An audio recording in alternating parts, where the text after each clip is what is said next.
اعوذ باللہ من الشیطان الرجیم بسم اللہ الرحمن الرحیم ان اللہ اصطفى آدم و نوحا و آل ابراہیم و آل عمران علی العالمین ذریۃ بعضها من بعض واللہ سمیع علیم۔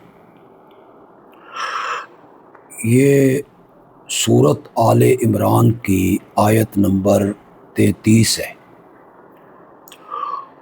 اور اس میں اللہ رب العزت نے ایک بڑے انوکھے انداز میں مسئلہ توحید کو بیان فرمایا ہے۔ یہ سورت آل عمران میں آیت توحید بھی ہے اور عیسائیوں کے شبہات کا جواب بھی ہے، بلکہ جتنے مشرکین ہیں جو اپنے اپنے وقت میں انبیاء کو معبود بنایا انہوں نے اور انبیاء کو پکارتے رہے، ان کا اس آیت میں رد بھی۔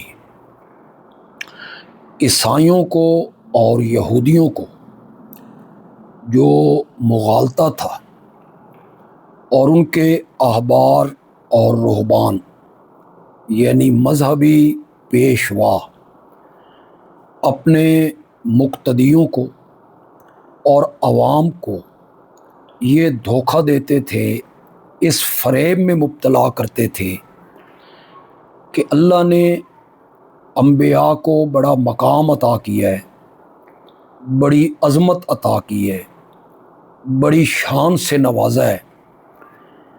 حضرت عیسیٰ علیہ السلام کو، حضرت ابراہیم علیہ السلام کو، حضرت عزیر علیہ السلام کو، حضرت ابراہیم کی اولاد کو اور عمران کی اولاد کو اللہ نے انہیں بڑے مرتبے دیے ہیں، بڑے مقام دیے ہیں، انہیں اپنا مقرب بنایا ہے۔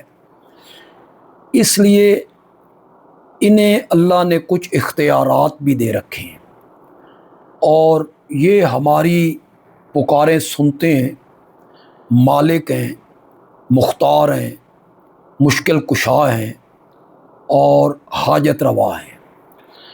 آج بھی جو کمزور عقیدے کے ہمارے دوست ہیں انہیں بھی یہیں سے مغالطہ لگا ہے کہ اللہ کے جو نیک بندے ہیں، جس طرح انبیاء کرام ہو گئے، اولیاء اعظام ہو گئے، تو اللہ نے انہیں بڑے مرتبوں سے نوازا ہے، یہ بڑے متقی لوگ تھے، پرہیزگار لوگ تھے، تہجد گزار تھے، اللہ کے مقرب اور اللہ کے قرب میں رہنے والے لوگ ہیں، لہٰذا یہ معبود ہیں اور اللہ نے کچھ اختیار ان کے حوالے کیے ہیں، یعنی یہ شفا بھی بخش سکتے ہیں، مقدمے سے رہائیاں بھی دے سکتے ہیں، روزی میں فراخی بھی کر سکتے ہیں، اور ان کی بات اللہ رد بھی نہیں کرتا۔ یہ ہمیشہ سے جو شرک کی راہ پہ چلنے والے لوگ ہیں انہیں انبیاء اور اولیاء کے مراتب، عظمتیں، رفعتیں، شان، اس سے انہیں مغالطہ لگ گئے۔ اللہ نے اس کا سورت آل عمران کی آیت نمبر 33 میں اللہ نے بڑے عجیب انداز میں اس کا جواب بھی دیا اور اپنی توحید کو بھی اللہ نے بیان فرمایا۔ اللہ نے فرمایا اس میں کوئی شک نہیں کہ ان اللہ اصطفیٰ آدم و نوحا، یقیناً اللہ نے حضرت آدم کو منتخب کیا، چنا، اور حضرت نوح علیہ السلام کو بھی اللہ نے اپنا مقرب بندہ بنایا، مصطفیٰ بنایا، انہیں بھی اللہ نے چنا۔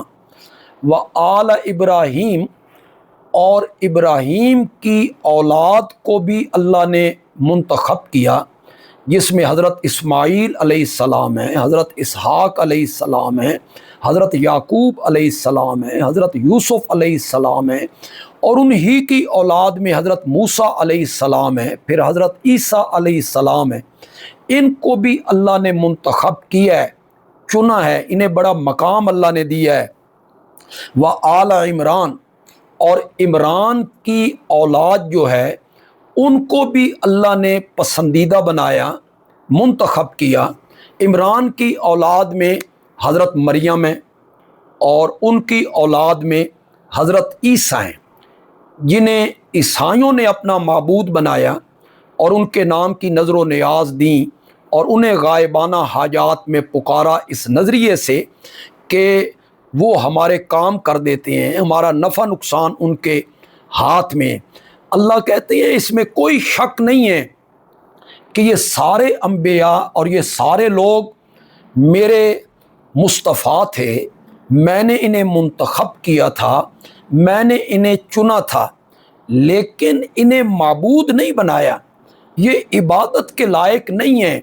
इन्हें मैंने मकाम दिया, अज़मतें दी, मुंतखब किया, सारी मखलूक में अपनी नबूवत के लिए, रिसालत के लिए इन्हें चुन लिया था।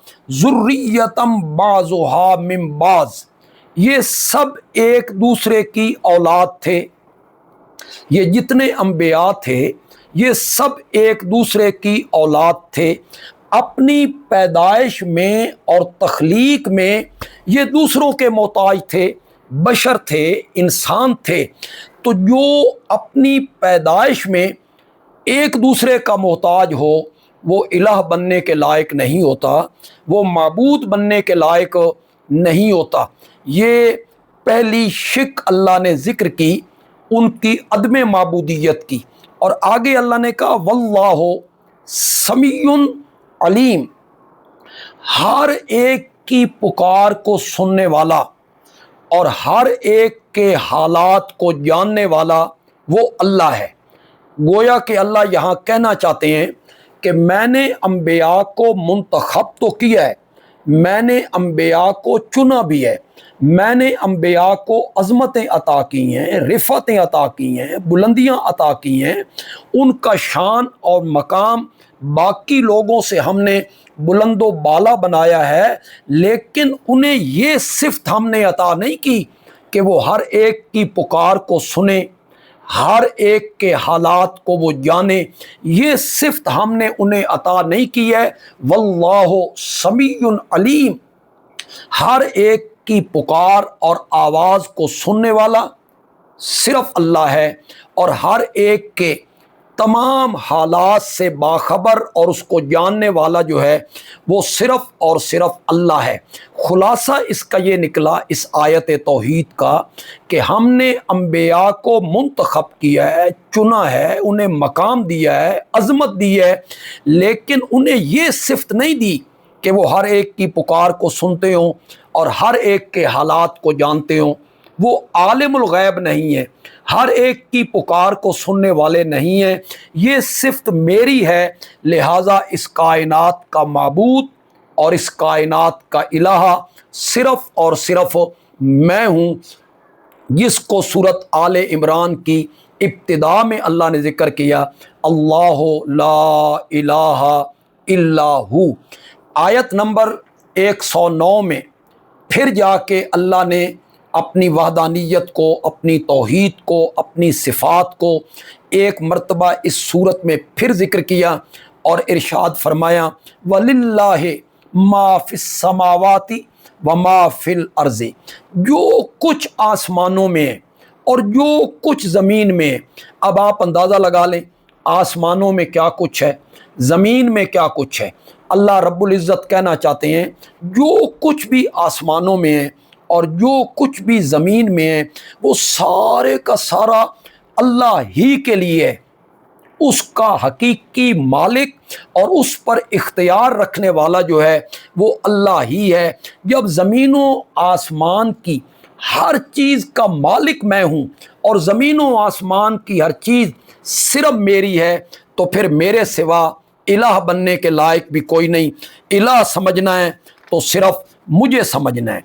फिर अल्लाह ने सूरत आले इमरान में अपने इस मसले तौहीद को आयत नंबर 189 में बयान किया। वहाँ अल्लाह ने फरमाया वलिल्लाहि मुल्कुस समावाति वल अर्ज़, और अल्लाह ही के लिए है बादशाही आसमानों की और अल्लाह ही के लिए है बादशाही ज़मीनों की। ज़मीनों आसमान और ज़मीनों आसमान की जितनी चीज़ें हैं, जितनी चीज़ें ज़मीनों आसमान में हैं, फरिश्ते हैं, इंसान हैं, जिन्नात हैं, हशरातुल अर्ज़ हैं, जो कुछ भी ज़मीनों आसमान में है, उनका हकीकी मालिक और मुख्तार सिर्फ़ अल्लाह है और इख्तियार मेरे पास है। वल्लाहु अला कुल्ले शैइन कदीर, और अल्लाह हर चीज़ पर कादिर है।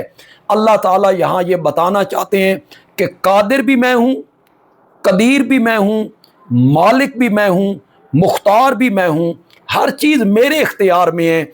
जब ये सिफ़तें मेरी हैं तो हमारे इस दावे को तस्लीम करो जो हमने सूरत आले इमरान की इब्तिदा में बयान किया था, अल्लाह ला इलाहा इल्लाहू, के इस कायनात में मेरे सिवा इलाहा और माबूद बनने के लायक कोई नहीं है। वमा अलैना इल्लल बलागुल मुबीन।